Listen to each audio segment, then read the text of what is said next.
sat in his sleigh with his whip on his knees and beat his arms across his chest to keep himself warm. The lean horses ran until steamy smoke seemed to rise from them. The snow creaked with the cold, and the sparrows hopped around in the ruts and shivered. "Peep!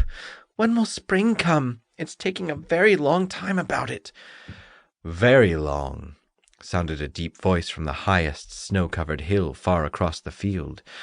Perhaps it was an echo, or perhaps the words had been spoken by a strange old man who was sitting, in spite of wind and weather, on top of a high drift of snow.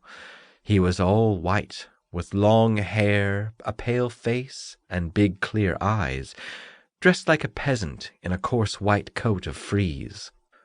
"Who is that old fellow over there?" demanded the sparrows. "I know who he is," said an old raven sitting on a fence rail. Now this raven was wise enough to know that we are all like little birds in the sight of the Lord, so he wasn't above speaking to the sparrows and answering their question. "Yes, I know who the old man is. He's Winter, the old man of last year. He isn't dead as the calendar says. No, he is guardian to little Prince Spring, who is coming. Yes, Winter rules here now. Ugh! The cold makes you shiver, doesn't it, you small creatures?" "Yes," replied the smallest sparrow. "Didn't I tell you? The calendar is only a stupid invention of men, and isn't arranged according to nature. They ought to leave that sort of thing to us.